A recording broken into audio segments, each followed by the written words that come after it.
Cinema is dying. How many times have you heard this phrase? When silent films were replaced with those with sound, many said that cinema is dead. When Technicolor films replaced black and white films, many said that cinema is dead. When the French New Wave, Cinema Novo, Czech New Wave, Japanese New Wave, and many other such waves came into prominence, many said that cinema is dead. When the idea of a blockbuster was born with Jaws, probably, many said that cinema is dead. When filmmakers started preferring digital over film, they said cinema is dead. And the latest iteration of this notion has been fueled by the pandemic after production houses started preferring OTT releases over theatrical releases. Christopher Nolan had said this about Warner Bros.' decision to release movies theatrically as well as on their OTT platform HBO Max. Oh, I mean disbelief, especially the way in which they did it. There's such controversy around it because they didn't tell anyone. In 2021, they have got some of the top filmmakers in the world. They have got some of the biggest stars in the world who worked for years in some cases on these projects, very close to their hearts, that are meant to be big screen experiences. They're meant to be out there for the widest possible audiences. And now they are being used as a loss leader for the streaming service, for the fledgling streaming service, without any consultation. So, there's a lot of controversy. It's very, very, very, very messy, a real bait and switch. Yeah, it's sort of not how you treat filmmakers and stars and people who these guys have given a lot for these projects. They deserve to be consulted and spoken to about what was going to happen to their work. Denis Villeneuve talked about the same by writing a whole ass article for Variety where he said, I learned in the news that Warner Bros. Has decided to release Dune on HBO Max at the same time as our theatrical release, using prominent images from our movie to promote their streaming service. With this decision, AT&T has hijacked one of the most respectable and important studios in film history. There is absolutely no love for cinema, nor for the audience here. It is all about the survival of a telecom mammoth, one that is currently bearing an astronomical debt of more than $150 billion. Therefore, even though Dune is about cinema and audiences, AT&T is about its own survival on Wall Street. With HBO Max's launch a failure thus far, AT&T decided to sacrifice Warner Bros.' entire 2021 slate in a desperate attempt to grab the audience's attention. And then there was Martin Scorsese, who also wrote an entire essay about the death of cinema by essentially saying that the lines between a movie, a YouTube video, and a TikTok video are being blurred because the media houses are using them equally to attract people to their respective platforms. He said, as recently as 15 years ago, the term content was heard only when people were discussing the cinema on a serious level, and it was contrasted with and measured against form. Then, gradually, it was used more and more by the people who took over media companies, most of whom knew nothing about the history of the art form or even cared enough to think that they should. Content became a business term for all moving images. A David Lean movie, a cat video, a Super Bowl commercial, a superhero sequel, a series episode. It was linked, of course, not to the theatrical experience but to home viewing on the streaming platforms that have come to overtake the movie-going experience, just as Amazon overtook physical stores. On the one hand, this has been good for filmmakers, myself included. On the other hand, it has created a situation in which everything is presented to the viewer on a level playing field. It sounds democratic but isn't. If further viewing is suggested by the algorithms based on what you have already seen, and the suggestions are based only on subject matter or genre, then what does that do to the art of cinema? And his solution for that was film curation by critics and filmmakers instead of allowing an OTT platform's algorithm to decide what's best for the viewer. At least that will offer people to choose between what's popular versus what's educational, rich, and full of culture and knowledge. Now, as a film critic, I really like this idea. A beautifully made video essay by Thomas Flight fueled that notion as well. And I kind of marinated in this fantasy that yes, maybe I will be able to save cinema simply by curating them for some OTT platform. Then, as I tore away my mind and my eyes from this discourse to the ones happening in India, I witnessed a very different death of cinema happening here. I came up with the idea to make this video essay of sorts when Shrishti Behlaria quit Netflix right around the time the government of India started imposing various rules and regulations on OTT platforms. But I figured that drawing a correlation between the two will be wrong since Arya hasn't stated that that was the reason for her exit. So I thought that I should sit on it for a while, and within 1 month, all this has happened. News 18 reported boycott Kareena Kapoor Khan trends on social media over Sita character. The report read, Bollywood actress Kareena Kapoor Khan is all set to work once again after becoming a mother for the second time. There have been reports that she has been approached to play the mythological character Sita in the adaptation of the Hindu epic Ramayana. There were reports that she has demanded a whopping fee of rupees 12 crore from the makers of the film. She usually charges rupees 6 crore to rupees 8 crore for a film. The hike in a fee did not go down well with the people, and they got offended and took to social media to express their outrage.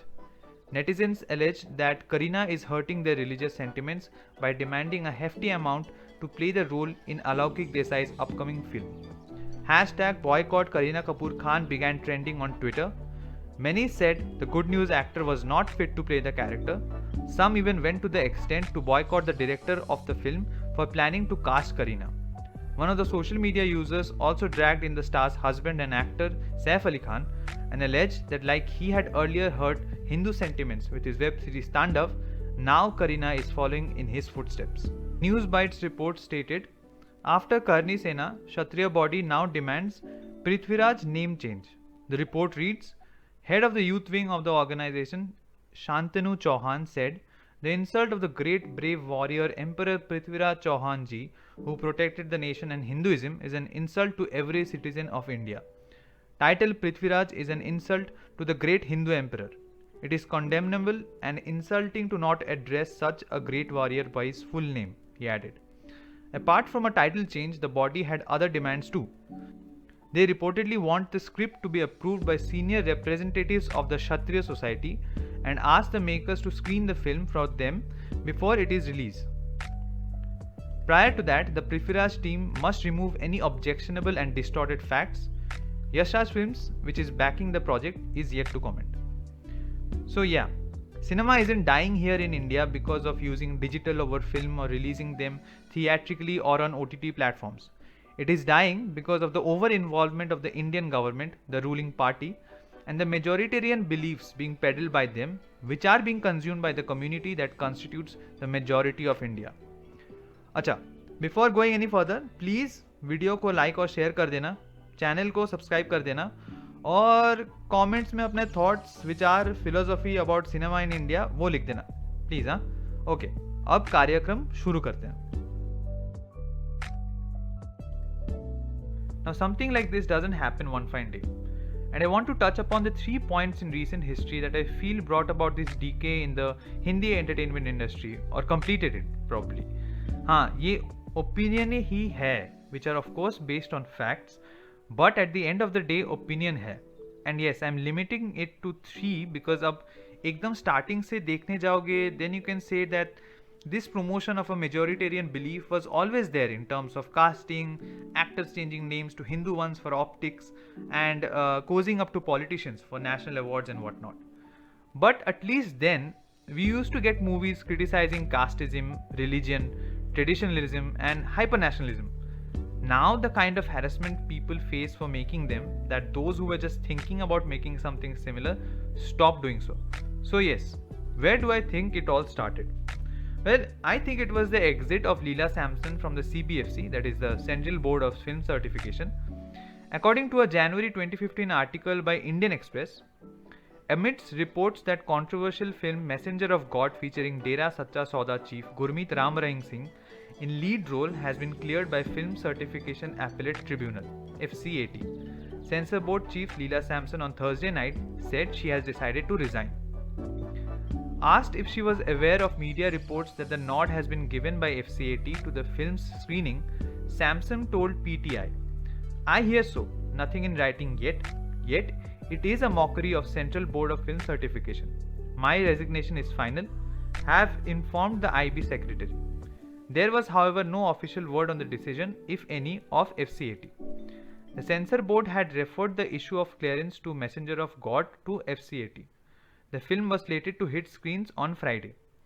Asked why she has decided to quit, she did not specifically refer to the reported clearance to the film, but said the reasons cited are alleged interference, coercion and corruption of panel members and officers of the organizations who are appointed by the ministry. And with her exit, the era of Pehlaj Nilani began, who, according to a Times of India article from January 2015, said, "I am proud to say I am a BJP person. I believe in BJP. Narendra Modi is the voice of the nation. He is my action hero. He is a visionary person. In my long experience in the film industry, I have seen that only healthy films with strong social message are a hit with the audience. As the chairman of CBFC, I will try to strictly enforce the guidelines laid down for the board. I will also try to strike a balance between the industry and the board." So you can say that this marked the entry of the BJP government into Hindi cinema, and it was through Pehlaj that they started working against freedom of expression and speech and turning entertainment into this regressive sanskari mess. During his stint, as per his Wikipedia page, Pehlani said that there should be a policy on the censorship of nude porn star turned actress Sunny Leone. He also believed that movies should not contain cuss words. He has said that the film with cuss words like Omkara and Gangs of Wasseypur should not have been approved for release. He has claimed that normal and civilized people do not cuss in the manner depicted in films. Nilani has said that producers should not make controversial films like PK. Nilani has proposed that the existing system of film ratings should be replaced by a new system. He has also condemned the protest of FTII students against the appointment of Gajendra Chauhan as the chairman by calling them anti-nationals. In 2017, he disallowed the word intercourse in the trailer of Jab Harry Met Sejal, citing the fact that Indian mentality isn't ready for such progressiveness yet. He was criticized for his seemingly hypocritical stance, as he had produced a film called Andaz in 1994 which had songs that glorified erections and the bump and grind of intercourse, the very word he wished to censor. But his biggest offense was the 94 cuts that he ordered for Udta Punjab. According to a 2016 article by Hindustan Times, the board has given 13 suggestions to films producers, which effectively mean a mammoth 94 cuts along with an A certification for the film that focuses on Punjab's drug problem. The board has asked names of 9 cities including Jashanpura, Jalandhar, Chandigarh, Amritsar, Taran, Moga and Ludhiana to be deleted from the film, along with a scene where a signboard says Punjab. The board has also objected to around 20 abusive words. They also want the words election, MP, MLA and parliament taken out from the film. The CBFC headed by Pehlaj Nilani also has a problem with a dog being named Jackie Chan, as it appears to be named after the Hollywood star Jackie Chan. The makers have also been asked to remove objectionable scenes from the third song in the movie and to delete close-up shots of people injecting themselves with drugs. CBFC has said that a scene showing the hero, Shahid Kapoor, urinating in front of a crowd needs to be removed, and a disclaimer added in the movie which reveals efforts made by the governments to tackle drug problem. The Indian Express reported that the disclaimer to be included should read, "The film focuses on the rising menace of drugs and the war against drugs and its attempt to show the ill effects of drugs on today's youth and social fabric. We acknowledge the battle against drugs being fought by the government and the police, but this battle can't be won unless the people of India unite against the menace." There was obviously a huge public uproar and many people from the entertainment industry came together to condemn it. तो उसके बाद कुछ minor cuts करके the movie was released and it ended up being a bigger hit than it would have been अगर ये controversy नहीं होता तो. Just my opinion. But yes, this welcomed and normalized the tradition of censorship. क्योंकि once filmmakers and showrunners knew that this is what they have to go through to express freely, they started self-censoring. इसीलिए you don't see a similar kind of backlash against Prasoon Joshi, who is knee-deep in BJP's ideology, because अभी automatically सब कुछ censor करके भेजते हैं या फिर cuts accept कर लेते हैं, and also because people are too tired battling censorship every single goddamn time.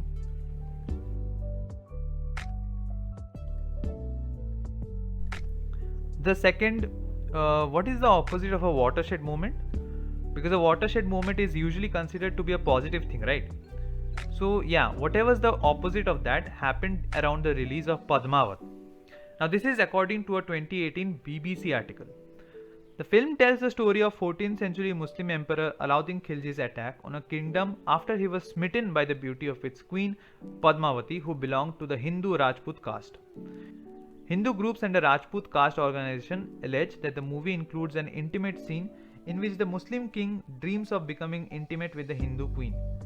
Director Sanjay Leela Bhansali has said that the film does not feature such a dream sequence at all. But rumors of such a scene were enough to enrage right-wing Hindu groups who called for the film to be banned. There have been protests over the film in different parts of the country since January 2017 when members of the Karni Sena, a Rajput caste group, vandalized the set and slapped Mr. Bhansali. The protests intensified in November as the movie's original date of release, December 1, approached. Rajput community members burnt effigies of Mr. Bhansali. The Karni Sena vandalized cinemas and threatened to chop off Miss Padukone's nose, referring to a story in the epic Ramayana where a character has a nose chopped off as punishment. The group also held protests against the film in several states including Rajasthan, Uttar Pradesh and Haryana, which are governed by the Hindu nationalist Bharatiya Janata Party. Rajasthan Chief Minister Vasundhara Raje said the film should not be released until necessary changes are made so that sentiments of any community are not hurt. A regional leader of the BJP announced a reward of nearly $1.5 million for anyone who beheaded Mr. Bhansali and Miss Padukone. Some former royals in Rajasthan also called for the film's release to be cancelled. One of them, Mahendra Singh, said it was an artistic and historic fraud to portray an incorrectly attired courtesan-like painted doll in the song as the very queen the film purports to pay obeisance to, referring to a song in which Padmavati is dancing. Such scenes would lead to anarchy, he added. Earlier this week, protesters in India's western state of Gujarat blocked roads, torched buses, and vandalized a theatre after the Supreme Court cleared the release of the film. On 18th January, the court cleared the film's release and overturned the decision by 4 states to ban it, citing fears of violence. The film's producers had approached the Supreme Court to challenge the state's ban. Cinemas are an inseparable part of right to free speech and expression, said Chief Justice Deepak Mishra. States cannot issue notifications prohibiting the screening of a film, he added. The court added in its ruling that the states should not have banned the film as it had already been cleared by India's censor board. The board had screened the film to historians who suggested 5 modifications. One of them included changing the film's name from Padmavati to Padmavat after the 16th century epic poem of the same name. As far as I remember, protests happened on the day of the release as well. Then the movie came out and it went on to become one of the biggest hits of that year. But it was hard to ignore the fact that this whole thing normalized violent protests against films and exposed how fractured the Hindi frame. But it was hard to ignore the fact that this whole thing normalized violent protests against films and exposed how fractured the Hindi entertainment industry is, because hardly anyone, especially some of the big names, came to stand beside Bhansali, Kapoor, Singh and Padukone. And in my opinion, after this, the ferocity of these protests on ground or virtual kept increasing, along with the distance between the people who were in the profession of filmmaking and helming shows.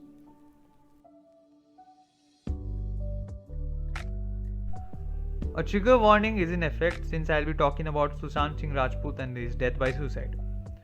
Okay, wow, where to even begin with this? So during this time last year, Rajput passed away, shocking the nation as a whole. For a few golden hours, people talked about mental health and how success and fame is not a metric for being happy and content, and how this pandemic has taken a toll on us and we need to look inwards in order to tackle the demons that reside within us. As a huge fan of his work, I was shaken. I couldn't work properly. I distanced myself from the internet because it was difficult to even look at his face, or listen to his voice, or read the memoirs that were being written about him.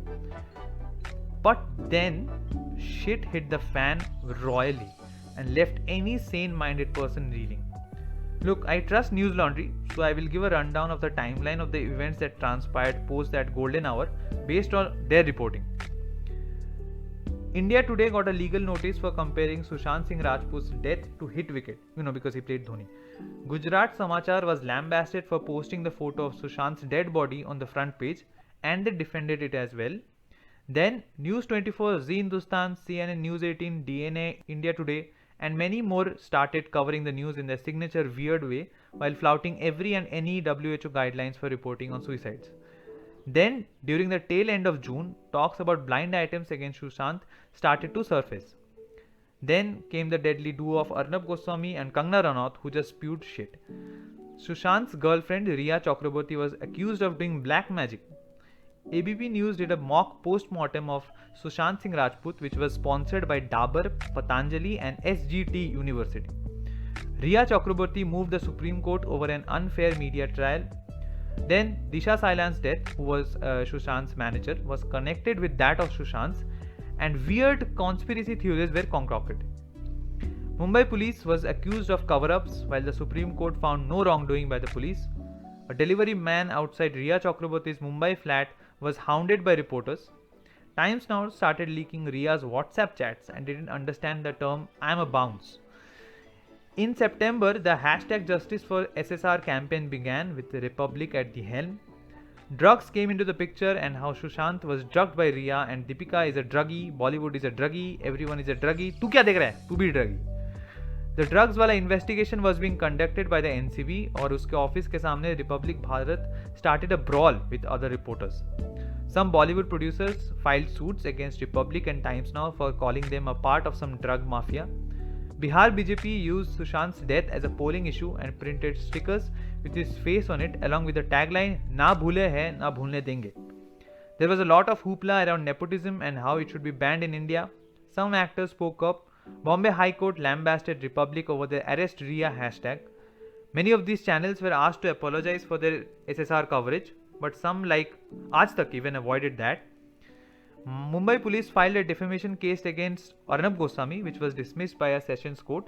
Then that branched out into Goswami's arrest and Kangana Ranaut's XYZ+++ security, but let's not go there. Recently, after doing everything that they did to Riya Chakraborty, the Times Group awarded the title of Most Desirable Woman of 2020 to her. So what did this actually expose, and why did I do a rerun of this traumatic event even though most of you probably know what happened?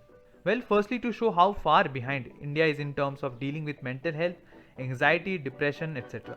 And secondly to show how the Hindi entertainment industry failed to unify during an exercise to use the tragic death of one of their own against them to cover up the massive mismanagement of the COVID-19 pandemic by the BJP government, जो कि ये गोदी media का मालिक है. Conversations about Indian cinema का quality, quantity सब गया तेल लेने ये spinelessness की वजह से. Hardly anyone, especially the A-listers, stood beside Riya और Deepika और Shraddha Kapoor और Sara Ali Khan और Rakul Preet और Arjun Rampal during their media trial. Virtually लात, जूता, चाटा सब खा लिए और चू तक भी नहीं निकला. तो अब दो ही रास्ता बच गया. Either दूसरा और कोई नौकरी ढूंढ लो, नहीं तो bow down to those in power.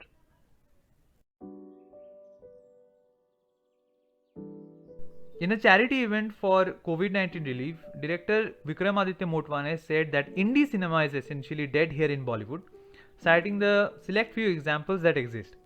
He went on to explain why that's the case, how theatre, both single screens and multiplexes, decide which movies they want to keep, and how that influences production houses, which in turn influences the decision to greenlight only those projects that will be financially viable.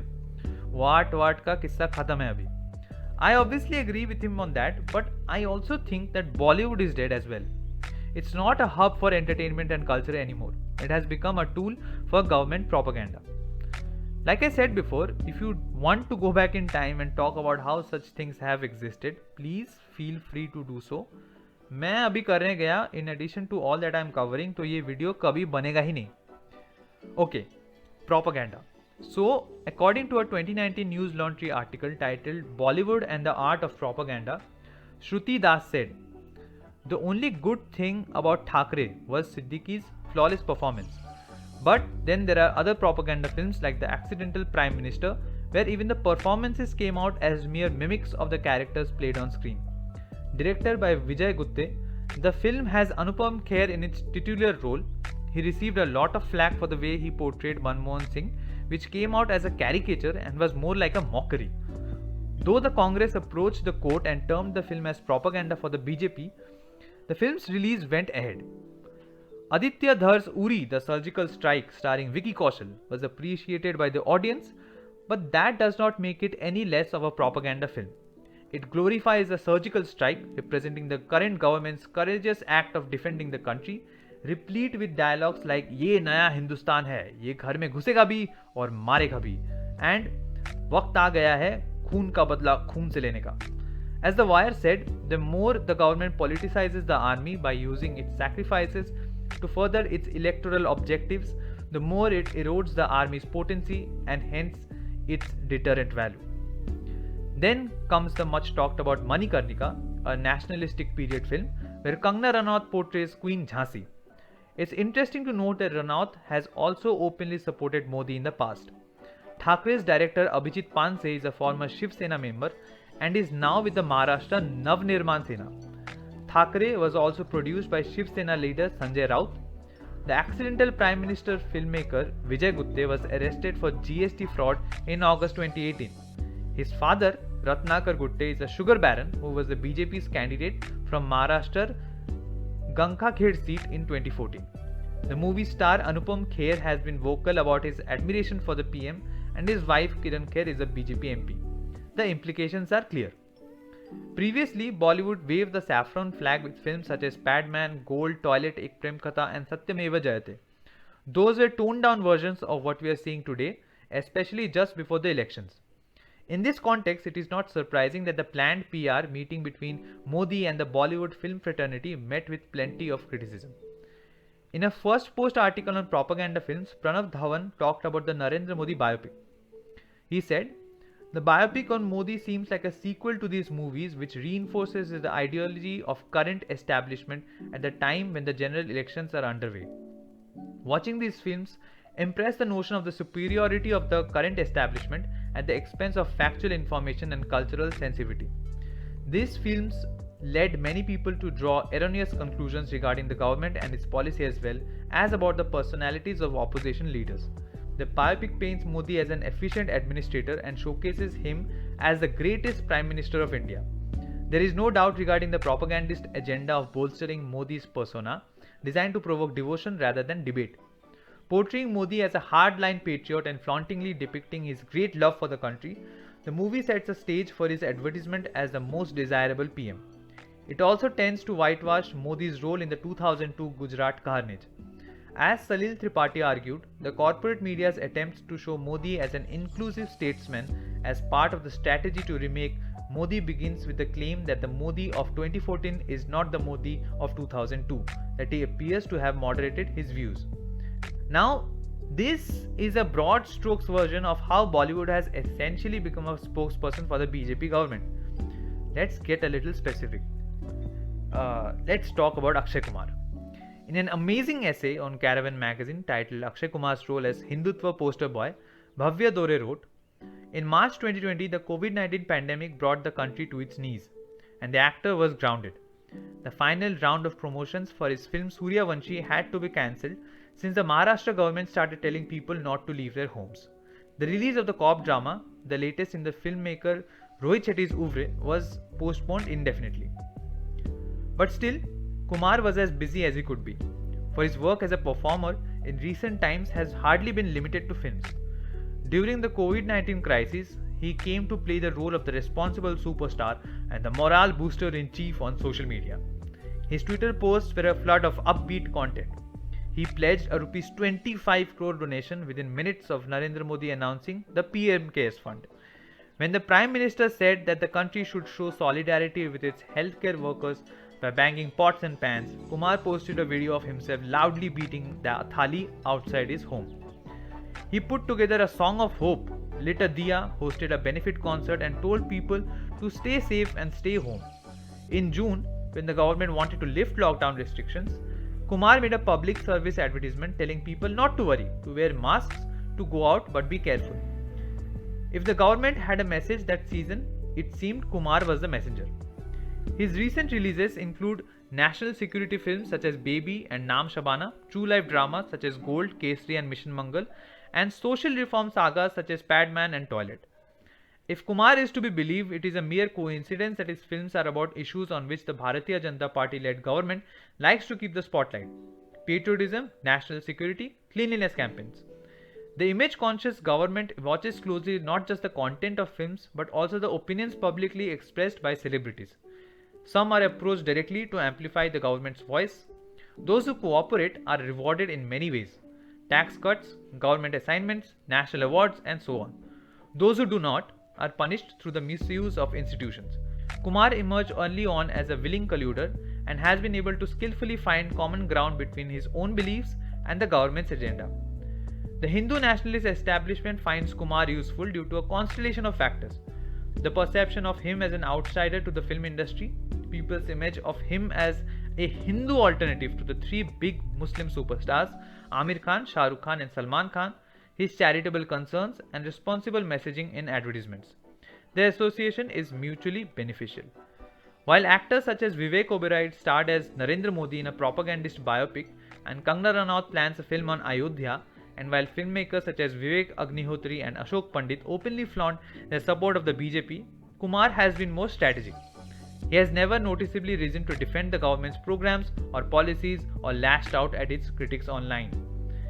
It's been a weird balance of being subtle and not so subtle.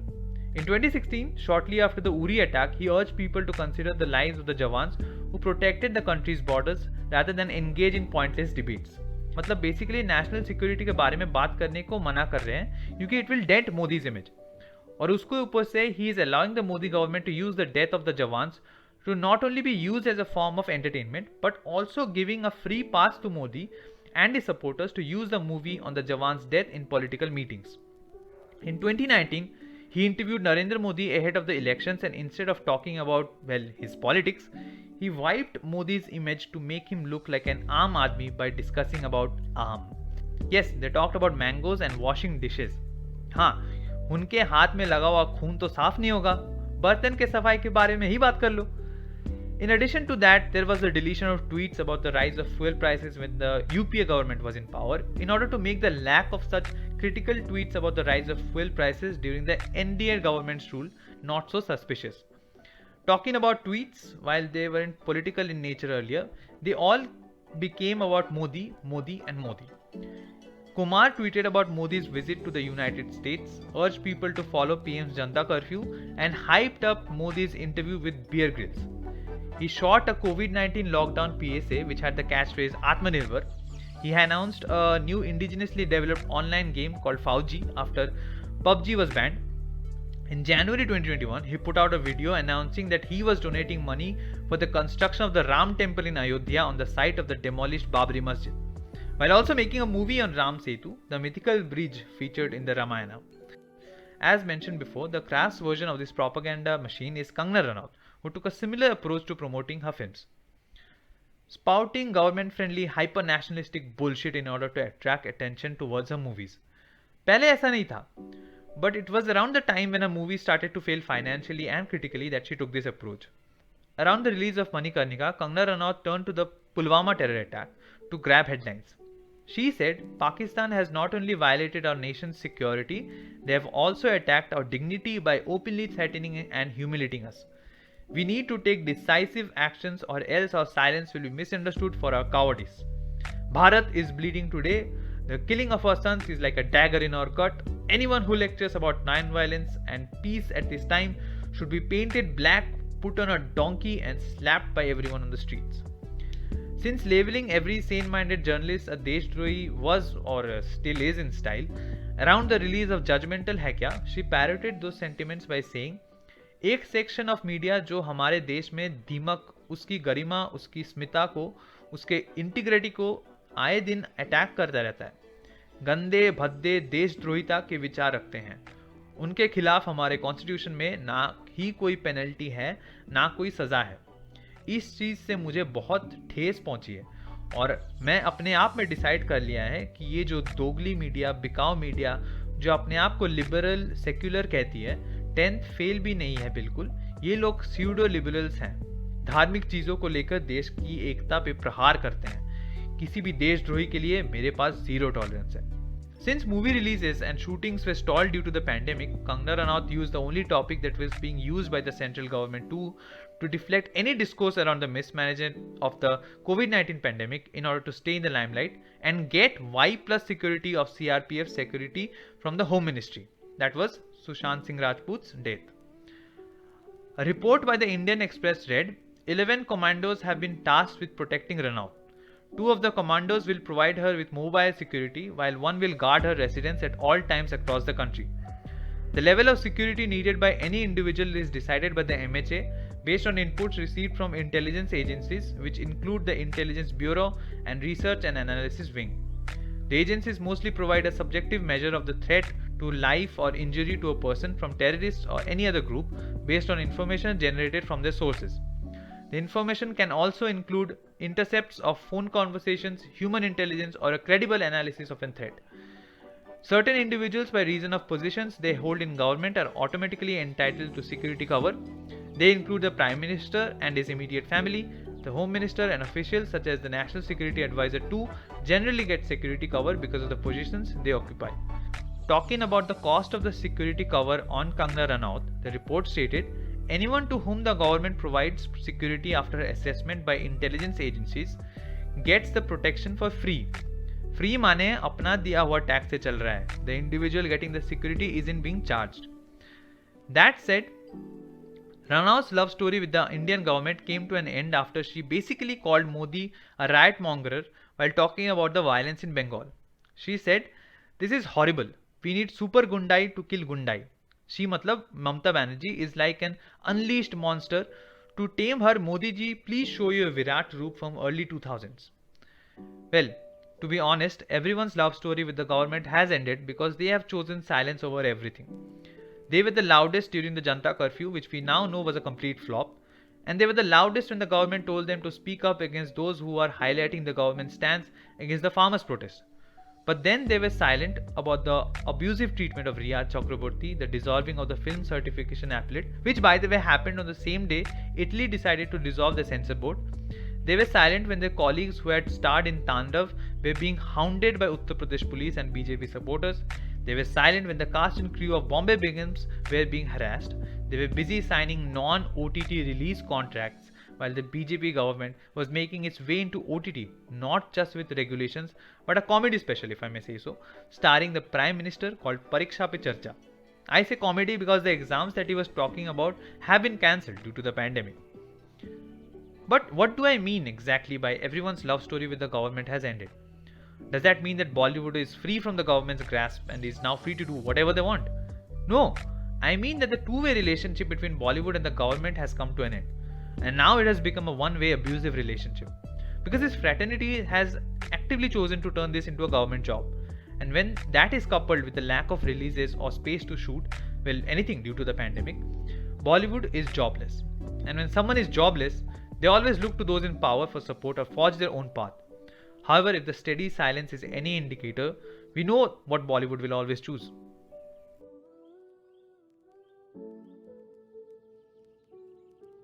I think by this point we have connected the dots between the BJP government's establishment of a majoritarian belief system for votes and Bollywood's vocal and then silent support of exactly that. But yet another cog in the proverbial wheel are critics. Critics are people who are supposed to look at the hypocrisies of this great film industry and how it is being used for propaganda and judge them appropriately. However, they have consistently failed at that. One of the most recent examples of that is The Family Man Season 2. Spoiler alert, it is shown that Dhriti, the daughter of Srikant Tiwari, has become the victim of a case of love jihad, a conspiracy peddled by hardcore right-wingers who believe that Muslims are masquerading as Hindus to woo Hindu girls. In fact, this conspiracy has been turned into a law in Madhya Pradesh and Uttar Pradesh. And as far as I can remember, BJP politicians said that they were going to do the same if they came to power in West Bengal. What does this do exactly? Well, it paints the Muslim community in a negative light. So when you see the makers of The Family Man Season 2 doing something similar, why can't some of the most prominent critics in the entertainment industry speak up against it? You will find mention of it in my review and one Twitter thread. That's it. What about the rest? Are they seeing some other cut of The Family Man? Or are they finding no correlation between the real life implications of that real subplot? Or are they just playing dumb? Now, There are a few reasons as to why critics are not doing the job properly. The most obvious one is the attack of the BJP government on journalists. But उसके बारे में बात करना start किए तो अलग tangent में जाना पड़ेगा. The not so obvious reasons are the relation between the owners of the publications that these critics write for and getting sponsorships from OTT platforms. Yes, those OTT platforms that are facing an insane level of scrutiny from the BJP government. Times Group के under आते हैं the Times of India, the Economic Times, Nav Bharat Times, Mirror Now, ET Now, Times Now and Zoom. Times is considered to be Godi Media. First Post and News 18 are owned by TV18, which is owned by Reliance Industries, जिसका मालिक है अंबानी, जिसके हाथ में many production houses है, and he is hashtag BFFs with Modi and the BJP government. Then there is India Today, which is yet another member of the Godi Media that openly supports the BJP government. Other media houses who also dabble in film criticism while openly supporting the BJP government are Zee News, Republic, ABP News, India TV, etc. The Express Group regularly hosts members from the union government, allowing them to promote their agenda without any kind of criticism. So you can figure it out their political inclinations. So when it comes to mainstream, that leaves us with NDTV, HT Media and The Hindu. Wow. अब इनका scene ये है कि they depend on advertisements. And like Manisha from News Laundry says, when you depend on advertisements, you serve the advertisers, who are also at the mercy of the Indian government and not the people who are reading your articles or reviews. Now, those who do not entirely depend on advertisements like Quint, Scroll, Print, The Wire, News Laundry, News Clicking, etc., are obviously not as mainstream and hence not the poster boys of film criticism in India. They are more dependable though, because you will see that most of the pieces I have cited in this video are not written by any of the prominent Indian critics.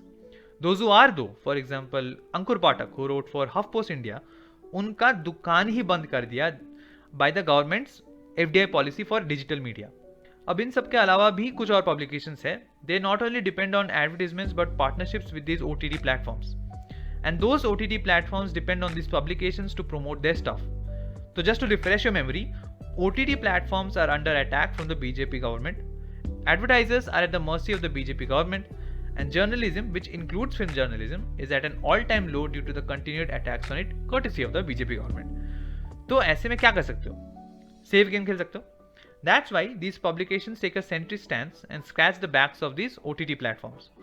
In return, the OTT platforms allow them to conduct interviews and feature the reviews बड़े-बड़े अक्षरों में. और इनके वजह से editors of the select few that don't fall into either of the aforementioned categories tell their writers to not be very political क्योंकि फिर वो competition से बाहर हो जाएंगे. ये लास्ट वाला पार्ट मैं पर्सनल एक्सपीरियंस से बता रहा हूँ. YouTube का एंटरटेनमेंट डिस्कोर्स पे ना ही जाए तो बेहतर है. वहाँ पे the bar is pretty much non existent. कुछ भी कर रहे to gain any kind of attention. देखो, क्रिटिक्स का काम ये नहीं है to just say film is bad, film is good, show is bad, show is good. उनका काम है टू गिव कॉन्टेक्स्ट. उनको एंटरटेनमेंट हिस्ट्री का ज्ञान रहना चाहिए. उनको देश विदेश में क्या हो रहा है उसका ज्ञान रहना चाहिए.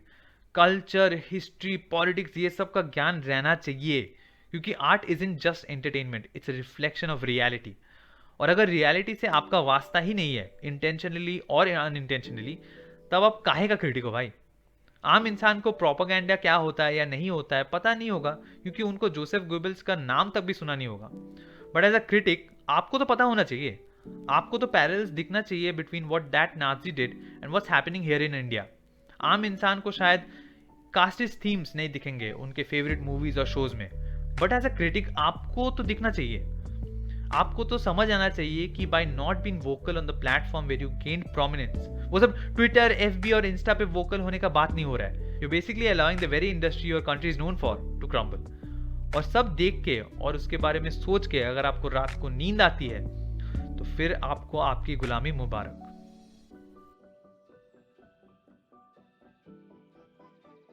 चलो, आम इंसान का बात आ ही गया है तो आम इंसान की बात करते हैं. Look, filmmakers, showrunners and critics come from highly privileged backgrounds. इसीलिए उनका सेंस ऑफ आइडेंटिटी होता ही डटी है और इसीलिए उनको कोई भी पावरफुल एंटिटी के पीछे छुपना पड़ता है, which in this case is the BJP government. तो इसलिए अगर मैं उनके स्पाइनलेसनेस को काफ़ी लिबरल पर्सपेक्टिव से देखूँ तो आई कैन अंडरस्टैंड इट. उनके घर आइवरी टावर्स पे है लेकिन कांच के हैं, तो सेल्फ प्रिजर्वेशन के लिए they are doing whatever they need to do. लेकिन ये पब्लिक का क्या सीन है? इतने गलीबल कब से हो गए?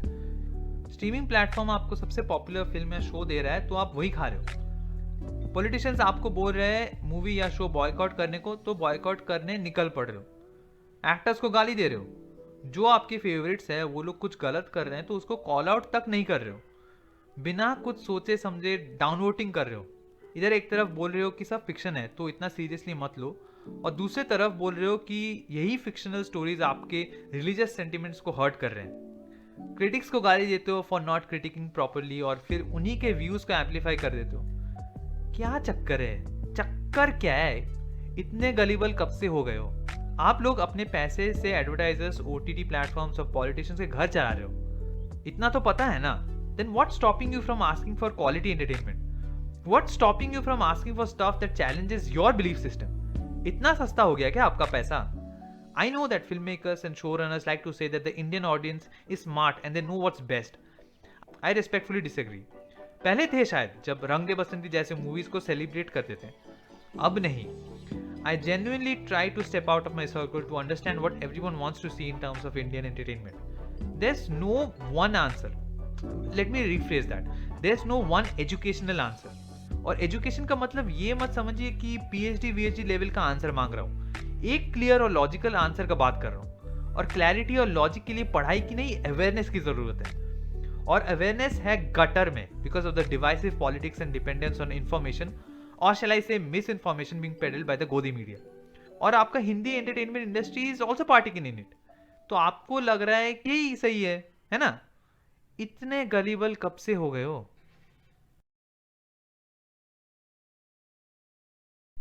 Is there a silver lining? Yes and no. There's no silver lining for Bollywood. It is dead. It's done. There's no recovery from this. But for lovers of quality entertainment, you can look towards the Malayalam, Tamil, and Telugu film industries. In the past few months, the Malayalam film industry has come up with The Great Indian Kitchen, a movie that attacks patriarchal norms along with the Sabrimala controversy. Arkaryam, a mystery thriller that uses the COVID-19 pandemic as a backdrop for an engaging family drama. Nayar 2, a cop drama that showcases the hypocrisies of the Kerala police and how they become the prey after acting like the lapdogs of politicians. Kala, yet another thriller that comments on toxic masculinity. Then there's Operation Java, which mixes the shortcomings of the police along with the rising unemployment in India.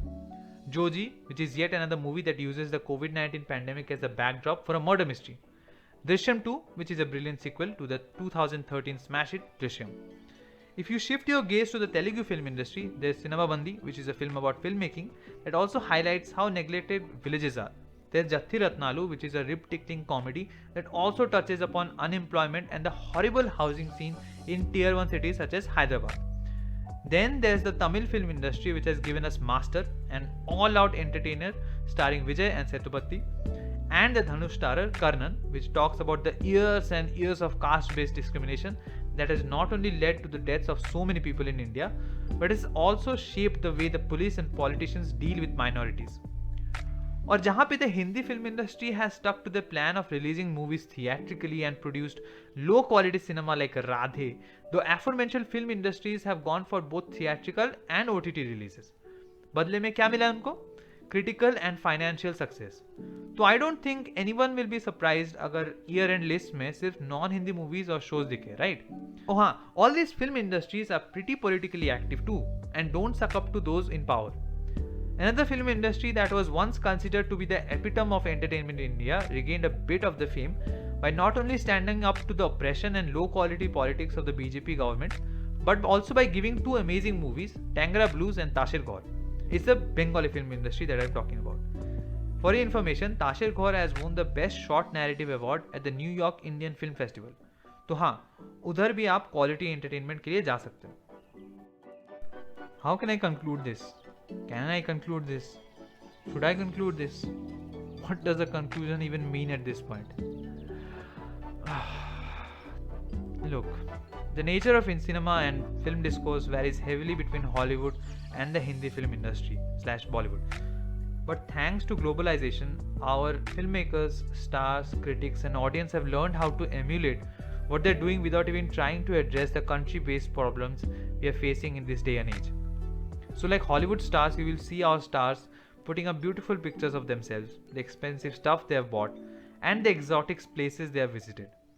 However, unlike them, they don't want to talk about their craft or the issues that are synonymous with their profession or do workshops for budding directors, writers and actors. मेहनत है ना उसमें, और ऊपर से दिमाग भी लगाना है. और उसके भी ऊपर से there's the fear that if you let your fans get too close, maybe they will figure out that you are a talentless piece of shit who is thriving in this industry due to inequality और क्योंकि entertainment के नाम पे आपके पास और कोई option नहीं है. Just like every other film industry in this world, the value of an audience member is the price of the ticket they buy. And since politics is involved in our entertainment discourse as well, a person's value is boiled down to who they vote for. The same thing happens in North America as well. But उधर क्या है कि आप कुछ critic करते हो तो एक तो आपको बोलने दिया जाता है और दूसरा है कि whoever is in the hot seat they listen and they realize their mistake and they promise to act on it. एक छोटा सा एग्जांपल देता हूँ. In the Heights was criticized for featuring light-skinned Latinos. Director बोला है कि गलती हुआ है. The Family Man 2 was criticized for Samantha Kinney's brown facing. बिंदास डिफेंड किए जा रहे हैं. ये है बेसिक डिफरेंस. क्रिटिक का कोई वैल्यू ही नहीं है.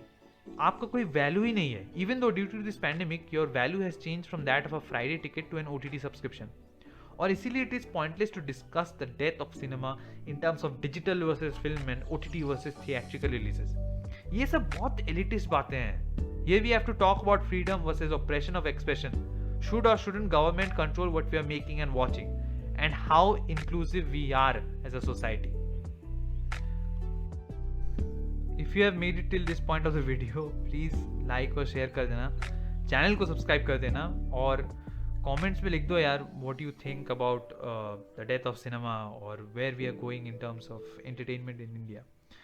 And as always, stay safe and stay healthy and keep dissenting and asking for quality entertainment.